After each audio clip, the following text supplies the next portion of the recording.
up on today's wrestling news, Randy Orton says it's nice not having Vince McMahon in WWE anymore. Another WWE contract set to expire soon. Chuck Taylor is hopeful for an AEW in-ring return. And Tiffany Stratton signs a new deal outside of WWE. I'm Adam Wilborn. I'm Michael Hamflett. And this is the news. Yes, it is a Vince McMahon-less world. Great. Wrestling entertainment. Very nice. And we're all bloody loving it, basically. And we're not the only ones, because Randy Orton has been chatting with Bill Apter last month after his father, Bob Orton Junior. Don't stop the beat. Was inducted into the St. Louis Wrestling Hall of Fame, and a clip has recently been uploaded about this, saying how positive on the changes that Triple H has made now he's in charge. He said, off the top of my head, and listen, I love Vince, he gave me so many opportunities, but I think it was kind of the time for him to move on. It's unfortunate that it happened in the way that it happened, but it's nice having people in charge of me that understand how important it is for you to be home for birthdays, Thanksgiving, Christmas, etc. He said, he didn't care, Vince McMahon this is, if you had kids. I came to him when I was 35 and my back really started going. I pleaded with him and said, I've got to do like not as many shows, maybe do half the tour and have a chance to recover, basically. And Randy says, he just looked at me and was like, oh, I need you on those shows, Randy. Mother Nature gets us all. And basically, Randy thought, oh, well, I guess there's no other thing I can do until I wear myself down to the knob until I can't walk anymore for this man. Mm-hmm. All of the opportunities he gave me, he reiterates, he's very grateful for that. But it is nice having him out of there. It's nice having his son-in-law, Triple H, running the game. Nick Khan's great. Everybody at TKO that's come in, they seem to get it. It's just a different era.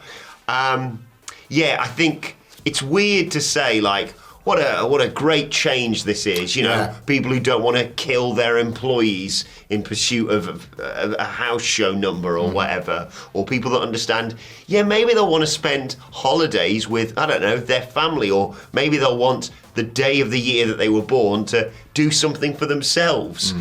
It's weird to be like, what a progressive change that is from Triple H, but I'm just glad it's happened, and Randy Orton is a sort of a beacon of how much that's changed, because he was very much, embedded in the Vince McMahon era. Yeah, it's weird, isn't it? You have to be careful talking about this as some sort of grand cultural shift. Like, WWE are in the same sex trafficking lawsuit that Vince McMahon is, and John Laurinaitis is. This is all one big thing. But the differences, obviously, in that sort of working culture have been made apparent by countless wrestlers. Randy Orton is not the first to say that. Doubtful he'll be the last, and we see sort of evidence of it about when people do miss shows or whatever.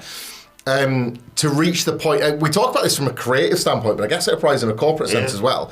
The bar was so low for Triple H to clear that it was nothing more than like a tiny step. It was like, you need the day off every now and then, we can facilitate that. Especially with like notice or with time in advance, things like you say, birthdays, family occasions, stuff you're going to know that you're going to need. Just holidays? Yeah, like maybe they've just got like a holiday calendar now, like everybody else is in a normal job. Like, well, then again, they're independent contractors, so they still get away with like trying to not treat them like actual staff. But yeah, it's better to read, and as you say, like, Randy Orton makes the point, and every wrestler should.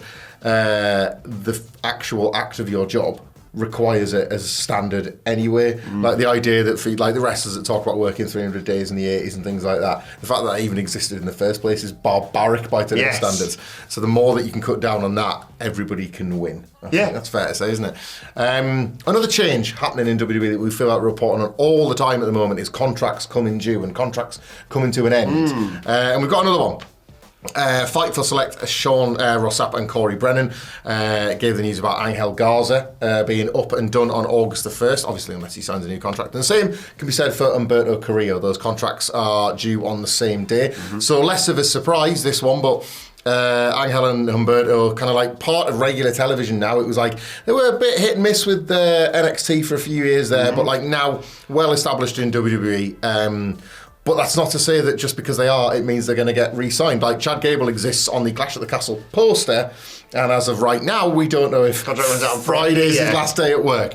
So yeah, Angel and Humberto, the latest to add to that list. It feels like there's always going to be a countdown clock now on WWE wrestlers' contracts, whether or not we'll hear news breaking of them signing, or that August 1st date will pass, and we'll just see them continue on television, and then we can infer that a new deal's been signed. Who knows? Yeah, reiterating what I said yesterday, basically, when we talked about Angel, I never know which way we're producing it.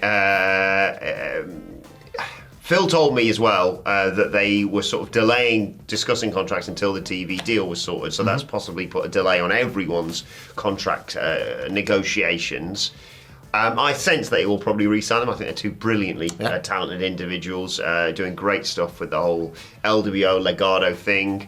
And I also understand that that's the way things go nowadays with WWE contracts. But also WWE are in slightly more of a position of power than they were 2 years ago, where it's like, where else are you going to go? Like, they want it, wrestlers should be paid what they deserve, absolutely. And I think they will hold out for more money on the off chance. But like, yes, there's obviously TNA there. I don't think AEW's going to be picking up many more people throughout this year unless, you know, Ricochet's name, for example, got mentioned. I thought they'd probably go for him. Becky Lynch, obviously, if they could get her, they'd obviously go for her. Chad Gable, the same. And this is how it starts, isn't it? Well, actually, maybe they should pick up Agnew and Burton. But the tag division needs bolstering, you know. Yeah. But I think it's one of those.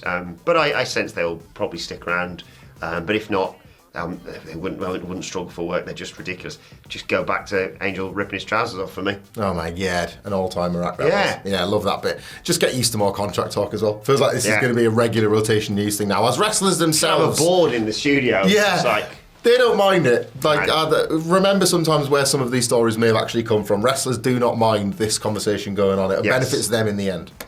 Right, let's switch over to AEW and the latest on Chuck Taylor, because for a while there, it was concerning that it looked like maybe his career was done. He basically said as much. Well, technically, he didn't say as much, did he? Orange Cassidy did on his behalf after Trent shattered his ankle with a wrench. But there may be hope, because Chuck Taylor was on Close Up with Renee Paquette and expressed hope that he could make an in-ring return following surgery. He injured his knee back in October, believed it'd be all right if he just rehabbed it, like ligament damage and what have you, but it didn't get any better, and doctors have advised him to get surgery. He hasn't had it yet, I will say this, but Chuck said, I can get surgery. Once I heal from that, I can hopefully reassess. Maybe it's me hoping, but a lot of guys and gals have come back from career-ending injuries, of course. He hasn't scheduled the surgery yet, as I said. He wants to take this summer to learn the production side of AEW television, which is a very smart thing to do. He said, it's not really an emergency. I can't do anything athletic. Eventually, they said, I'll get terrible arthritism. Is that the way to pronounce it? Yeah, maybe. And then all they can do is we're all picturing the same thing. Sounds awful. But that's years down the line. So I'm hoping maybe take the summer to really feel comfortable in the job. I don't want to learn half of it and then piss off for a while. So hopefully after the summer is my hope. I'm glad to hear this, because I, for one, really want a heel Chuck Taylor running in AEW. Feels like something still left to do, isn't it? Like, this is a wrestler. This could be Chuck Taylor now, but it could be any of the rest of the fat Randy Orton. The fat end of 2 decades, falling on your back for a living, catches up with you. And like Trent was doing obviously a lot of this before, AEW and in New Japan and PWG and all those places, for substantially less money than he's made as a television star in the last 5 years. So as you say, very smart to try and now pivot and stay amongst that. You're in the Challenger brand, and you're well embedded within that Challenger brand as well. Best friends were clearly one of Tony Khan's favourites for years and years and years until this recent split. There still seems space for that Trent heel turn. More with Orange Cassidy, I guess. Sorry, not Trent. Chuck. More with Trent and Orange Cassidy if he was to come back. So Chuck Taylor as well. Like, one of those guys that just when AEW launched, you imagined had to be thinking, this is me now. Yes. Like, I'm kind of like elements of like Chuck Taylor and Trent and select others kind of in the DNA of AEW. And that, that's not applied to everybody. Like Frankie Kazarian, obviously, has gone off and forged his own path. Christopher Daniels, currently the assistant to the regional manager in AEW. But there are just some people that you imagine want to make this like the second half of their wrestling life. Yeah, it's a bit like when footballers, soccer players for our American audience, towards the end of their career start doing their coaching badges. I do think it's a really smart thing to do, because yes, in theory you could just keep wrestling until you're 70, but it's going to be awful on your body. And I just think it's a more of secure shift in your career to go into production, because I think I don't see any problems with having wrestling people in those sort of positions, because they all know, okay, even if it's just something as simple as like, well, how do you want to shoot this? well, I know what happens when you do that move. They're going to do, go here and do this, so let's get a shot of this, and here's when we need to cut the camera. It's all both in the room. Yeah, they're just learning the TV side of things, one would assume. So I think it's really smart. But yeah, fingers crossed we'll see Chuck Taylor back in the ring after he gets surgery. Yeah, not everybody can be Billy Gunn. No. And absolutely nobody can beat Billy Gunn. Tiffany Stratton. Tiffany Stratton! One of your faves, one of our faves. Had signed a new deal, but not with WWE. And this is from the Hollywood Reporter, which should tell you kind of the start of this. She's looking to build her brand outside of WWE, apparently. Smart. She's only 25 years old, but she signed with the Paradigm Talent Agency. The quote from the story says that the Paradigm will work to build Stratton's business across books, graphic novels, acting, brand partnerships, speaking engagement, and more. Paradigm is betting that her stock will only rise in wrestling and is poised for greater exposure thanks to a $5 billion 10-year deal with Netflix starting in January. Which, stands to reason they might be able to win that. Paradigm hopes to model Stratton's career on the trajectories flown by Dwayne Johnson, John Cena, and Dave Bautista, who all originated in WWE to become bankable names in Hollywood. I mean, those are certainly good examples for them to lean on, aren't they? So, yes. I'd like to model my YouTube career on KSI and Mr. Beast, please. That's it. So, yeah, Tiffany Stratton wrestled recently, obviously in the title match at Backlash, was unsuccessful in her attempt to follow up on that by becoming Queen of the Ring for reasons that might have possibly been related to social media activity, but WWE were quick to add that it wasn't going to affect her run in any way. If only there was another way for her to get a title shot relatively soon. I don't know, some sort of pink fluffy briefcase she could be carrying around. Don't rule it out. And age as well, 25 I think is interesting because obviously relatively, very young in wrestling now. Yeah. Wrestler Prime is getting older. But this echoes remarks made by MJF a couple of years ago about how he was also looking, not necessarily beyond wrestling, clearly loves it, but always keeping an eye on what else is out there. Why not? Iron Claw, of course, for him. Indeed, yeah. It's very much the opposite of the Chuck and Randy things, isn't it? If these people find a way out sooner, then more power to them. And if there's money to be made, go and get it. And I'm especially not surprised it's someone like Tiffany Stratton who just, burst onto the scene, grabs everyone's attention, and you can see does have sort of crossover skills for that sort of thing. Yeah, I don't think she's going to be heading off to Hollywood next year or anything, but yeah, I wouldn't be surprised if she's thinking 5-10 years down the line, maybe supplementing her wrestling with acting work or just making that full jump. Like that path has been trodden by many, many people now. Makes you wonder if this is going to be something we see with a lot of the next in line people because they've come from another discipline or sport or area to become wrestlers. And there's nothing wrong with seeing wrestling as a part of your story rather than the whole story. She's already kind of aced one field, is now in the process of trying another. So it stands to reason that people like that would think, well, what else could be down the line? Gable Steveson did wrestling, then did pro wrestling for a bit. It was terrible. Did he? Yeah. And now he's signed with the Buffalo Bills, I think it is. Yeah, see how that works out. Football. Brady in the goddamn pocket. Home run! But yeah, best luck to Tiffany Stratton. Love her, obviously. She should be Miss Money in the Bank for me. Miss Money, I never know. Hollywood soon, not yet. Yeah, oh God, no. That's where we Don't go anywhere, please. Yeah. Right, let's move on to your Twitter questions. At What Culture WWE, of course, you want to get in touch with us. First question today comes from Pedro Montalvo. Thank you, Pedro, for your question. I've been thinking about the finish to Roxanne versus Jordan Grace, says Pedro. I don't think the Fed will allow Jordan Grace to take the WWE title. How do you think it'll finish? I don't know, and I'm kind of gripped by it.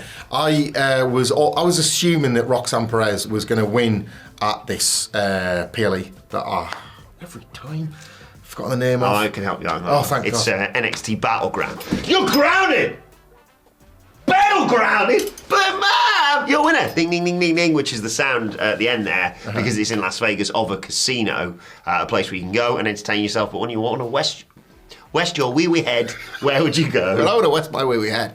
I would go to the beautiful Oyo Hotel and Casino. Thanks for replying to me on Twitter. Follow me. Let's have some DMs. I saw that. I like that last night. Let's talk turkey. Do you reckon they thought, because they were just like, do you reckon they knew? Or do you reckon they now know? It's one of those ones where you said, it was like Money Mania, and you're like, Money Mania now, WrestleMania later. And they were like, yep, thanks, Michael. And then everyone was like, oh my God, it's happening. They're like, what's happening? Sorry. Yeah, I think they're cottoning on now. I'd like to think so. The 5-star reviews for them. Get in touch. There's a beautiful function room at the back of that casino that I think would serve a live show very, very well. We'd love to stay at the beautiful Oyo Hotel and Casino, please. Jordan Grace and Roxanne Perez, I can't make my mind up. Like last night's NXT, which of course we'll be reviewing in full on the What Culture Wrestling podcast channel. Check my notes. Oh yeah, goated. led me to believe that they might go with Jordynne Grace. I had thought that as well. Strong performance last night on NXT, like given the match, given the stage, given like she gets the final word, I guess. Look, if Roxanne Perez beats her, this is the thing, they're in a nice situation with Jordynne Grace. Roxanne Perez is about as credible as you get as a wrestler to beat somebody that's coming and invaded and all that sort of stuff. Yeah. But just the way that the machine like immediately feels behind Jordynne Grace, and on a night where you expect, and I know they've come from different companies, but where you expect Ethan Page, the other sort of, oh my God, bombshell newcomer, to fall short. Yeah. Does one have to get the win? I am leaning towards Jordynne Grace, having previously assumed that Roxanne Perez would be returning against whoever she faced. Yeah, I can't make my mind up. Like you say, I got that inclination watching the show last night. I also got a thing where I thought, is Tatum Paxley going to interfere? Because she was like, I love that championship too, or whatever. And then I also thought, what if Roxanne Perez wins, via shenanigans, but wins, right? So you're protecting Jordan somewhat, and then gets a little bit cocky and says, I beat you, that was for my title, what about yours? And you set up a match for, I don't know, Slammiversary or something like that, which is July? Don't mind that, not least because on X we had Brooks Jensen, of course. Oh, yes! Was Yes! I love it! Infuriated that he was booted out of NXT. It was only something that took place in the adverts, but he was kicked out by security and he said, maybe I need to go somewhere and make an impact. He means TNA. He does mean TNA. And by the way, if you're a fan of TNA and, you know, people you say their name and they appear, just maybe keep an eye on this channel for the next 24 hours. Exciting. Something's happening. I can't believe it. Right, second question today comes from Darren, Mr. Dostfists on Twitter. Thank you, Darren. Good morning, legends. What makes a good comeback in wrestling? Is it an unexpected one like Austin used to do, or a planned one like Triple H in 2002? Would you have Roman and Rhea's returns planned or a surprise? It's case by case, isn't it? Like Darren's given perfect examples of when it's done really well on both counts. The best ever is CM Punk in 2021, because that's both. That's you went right the way to the line without saying his name and you just left that one dangling bit of doubt that it might not be him. I'd say CM Punk in 2023 personally, but you know. Yeah, both great. Not many people called that. No. One, in fact.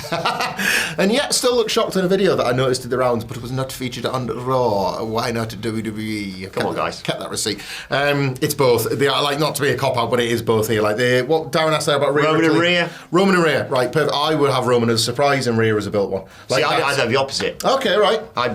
Roman's coming back. What the hell's going to happen? Great. And then Rhea, like, lives like, oh, Dominic.